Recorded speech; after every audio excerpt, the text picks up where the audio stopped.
It's June 1982, and we're in London. Under the Blackfriars Bridge, a man dangles from a rope with bricks in his pocket and cash in his coat. His name is Roberto Calvi, better known as God's banker. But he's linked to these secret societies and missing funds that were stretching across continents. You see, officially, Roberto ran Italy's second largest private bank. But unofficially, he was moving billions through a far holier institution.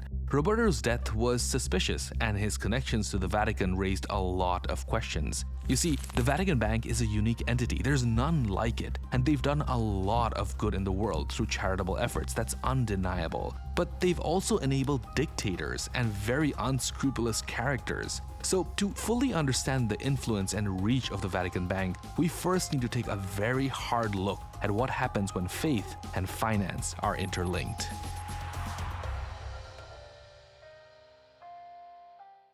Look, the Vatican and its bank has done a lot of charitable efforts benefiting millions of people across the world. We must acknowledge this. But in this video, we have to focus on one very specific aspect: the alleged financial crimes committed by the Vatican Bank. So, with all that being said, our story begins in the middle of the Second World War when the Vatican decided that it needs its own bank. Donations meant for the Vatican were pouring in from every corner of the Catholic world. But the folks at the Vatican felt that relying on outside banks to manage their money would mean risk. So, in 1942, the Vatican created the Institute for the Works of Religion, what we now call the Vatican Bank. Its purpose was safeguarding money meant for faith and charity, which all seems perfectly fine. But faith is only half of the tale, because in the past decade alone, the Vatican Bank has been linked to billions of dollars in suspicious transactions. And that's enough to raise alarms from Italy's top financial watchdogs and global anti-money laundering agencies. At first glance, these balance sheets look solid. The bank manages $5.7 billion in client assets. From those profits, half gets handed over to charity, a figure that the Vatican very proudly talks about. But there's something else hiding in these balance sheets. Some items just don't seem to add up. You see, the Vatican controls over 5,000 properties worldwide. They hold priceless works of art, and for decades, they have moved sums of money that were never fully reported. Its true financial reach still remains unclear.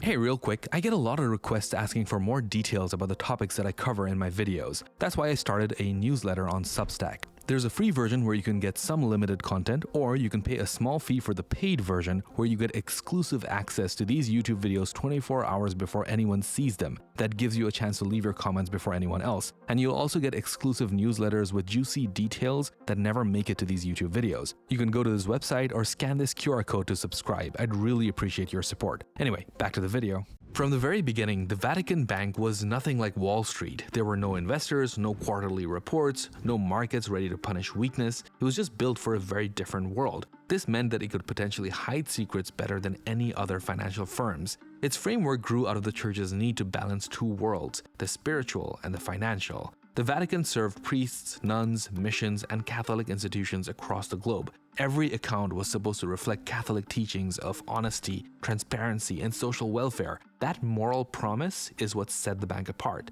Now, the story of the Vatican Bank begins with the Lateran Treaty of 1929, which was signed with the Italian dictator Benito Mussolini. This treaty made the Vatican into an independent city-state with its own laws, police, and courts, all under the direct authority of the Holy See. This kind of independence gave the Vatican Bank a built-in advantage. So what does that look like in real life? By the way, if you haven't already, please do subscribe to the channel. It really does help me out. As I was saying, how does the Vatican really operate? Let's start in the early 1930s. The Vatican made one of its most fateful deals. It signed the Rye Concordat with Nazi Germany. Basically, this was a treaty that gave the church legal protections. It guaranteed religious practice, control over its schools, and protection for clergy. In return, the church also agreed to step back from political activity. Now, many critics later saw this as silence in the face of Nazi war crimes. But the real price for the Nazis was validation and recognition. The Catholic Church became the first foreign power to acknowledge the Nazi state as Germany's ruler and cemented their authority at home and abroad. The moral cost of the Vatican's wartime choices soon became pretty clear. During the Holocaust, many priests were given access to parish records that exposed Jewish families to the Nazis. Now, after World War II tore Europe apart, the old world collapsed overnight. Nations were desperate for recovery, and politics shifted by the day. New powers rose while surviving dictators clung to control. The world would soon learn about the full scale of the atrocities committed during the war, and the church wasn't always on the side of justice. You see, networks of clergy built escape routes for Nazi fugitives. These networks were often called rat lines, also helped Nazis slip away through Europe. They moved across Europe and then they boarded ships bound for South America. In Argentina, Juan Perón welcomed them as potential assets useful for their military and technical expertise. But none of this would have been possible without the 1929 Lateran Treaty, where Mussolini granted the Vatican full sovereignty. That sovereignty gave the church freedom to move money and people across borders without oversight. During and after the war, wealthy Italians would use that same shield to slip their assets out of the state's reach, and this included Mussolini himself. That windfall was managed by a man named Bernardino Nogara. He used offshore tax havens to secretly build a Vatican property empire. The value of Mussolini's assets would swell up to a portfolio worth more than £500 million over the years. What often surprises people is the extent of the Vatican's efforts to conceal Mussolini's millions. Wartime files in the National Archives show that a Swiss company called Profima acted as the Vatican's holding company. There were suspicions that Nogara was attempting to transfer shares from two Vatican-owned French property firms into Profima's hands, which was, as you know, a Swiss company. Now, doing this would prevent the French government from blacklisting them as enemy assets. But the Vatican's internal reports told a different story. It wasn't just random bookkeeping. It was a deliberate manipulation of Vatican finances to serve extraneous political ends. Basically, they were shielding Axis assets and ensuring that Rome had influence no matter who won the war. But one thing was very clear: those wartime maneuvers had set a pattern. The Vatican had learned how to move money through the shadows. However, that habit would eventually lead to one of its most explosive scandals a few decades later. I'm gonna get to that story in a bit. But for now, post-war reconstruction came with promises of growth. Cities were rebuilt, factories were reopened, and international alliances took shape. Despite all of this, it was still a very fragile moment in the world. Political choices could redraw border, and financial policies could make or break nations. And in that uncertainty, the Vatican Bank had to decide how it would survive in a world that looked nothing like the one before. You see, financial systems used to have very little oversight and corruption spread with ease. That's why around that time, governments called for more transparency. They wanted banks to meet a higher moral standard. But despite this, the Vatican Bank had an edge. You see, that edge was the Vatican City itself. Italians could slip money across the border with ease. They were shielded by sovereignty because the Vatican Bank stood outside the reach of Italian authorities. Soon enough, the church would find itself tangled again with evil. In the 1960s, the bank crossed paths with Michele Sindona.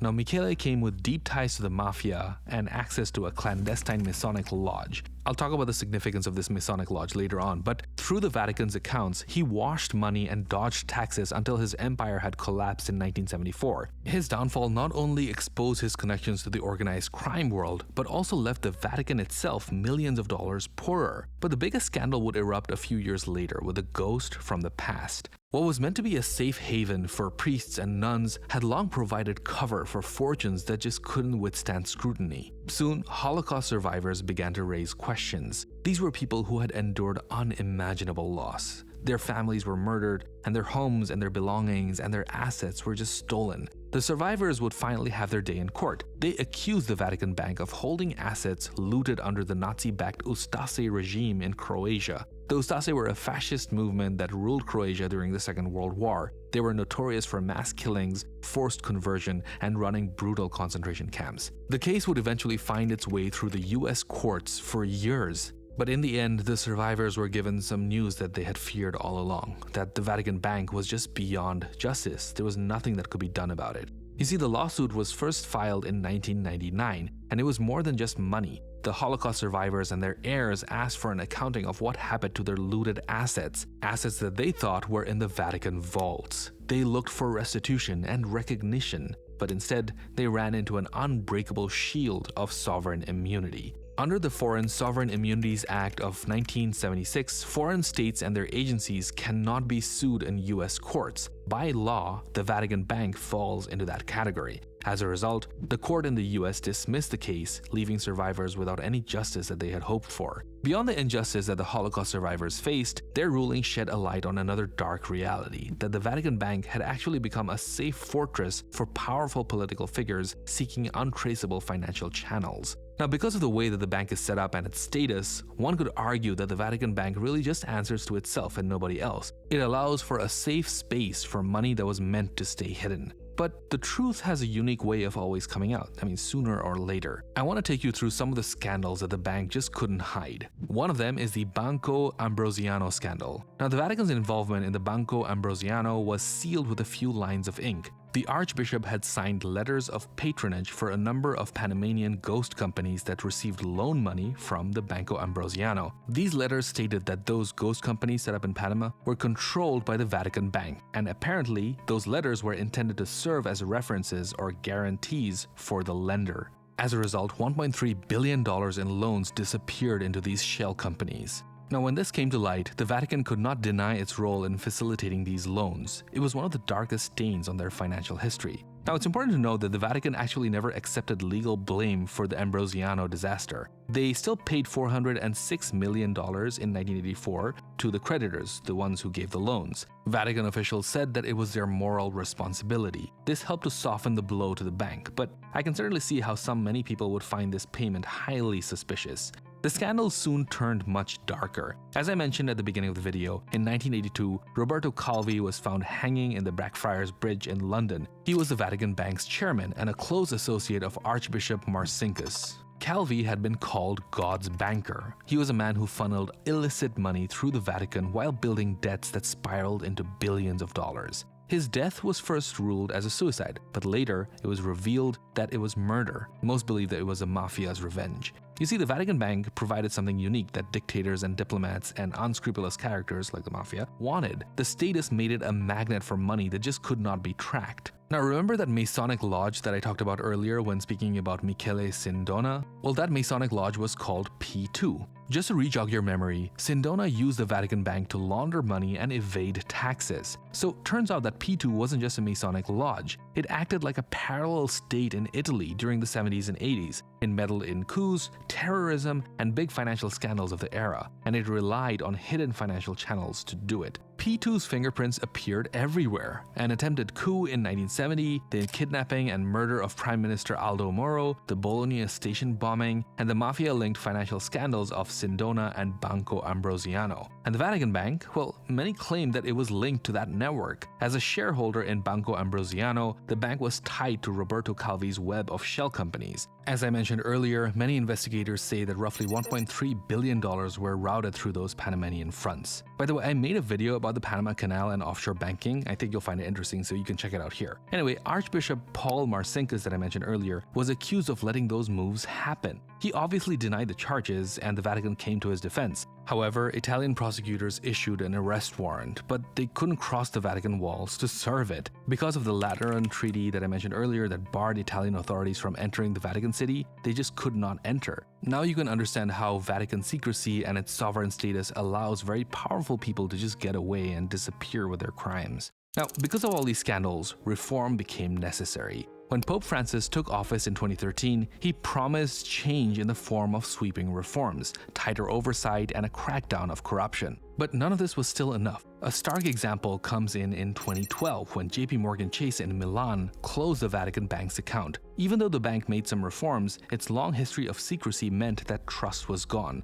On February 15, 2012, JP Milan's branch sent a very blunt letter that the Vatican's account was being shut down. Italian media said that the bank lost patience after the Vatican Bank refused to clarify where its money was moving. It was a public signal that even the world's biggest lenders weren't buying the Vatican's promises of transparency anymore. Now fast forward to a few years, and the story of hidden deals reached a new peak. This involves Cardinal Angelo Becciu. I'm sorry for my pronunciation, but he was a top advisor to Pope Francis. He was even discussed as a future pope. That's why his downfall shocked the Vatican. He became the first cardinal ever to be put on trial in the Vatican's own criminal court. He was the most senior clergyman in church history to face justice inside the tiny city-state. At the core of this scandal was a shady purchase of a London property by their Secretariat of State, which was the Vatican's key administrative and diplomatic department. Now, Becciu's court trial spanned over 2.5 years. There were nearly 50 separate charges, and it didn't stop with just Becciu. 9 co-defendants faced the tribunal, with verdicts ranging from fraud convictions to surprising acquittals as well. The signal was very clear.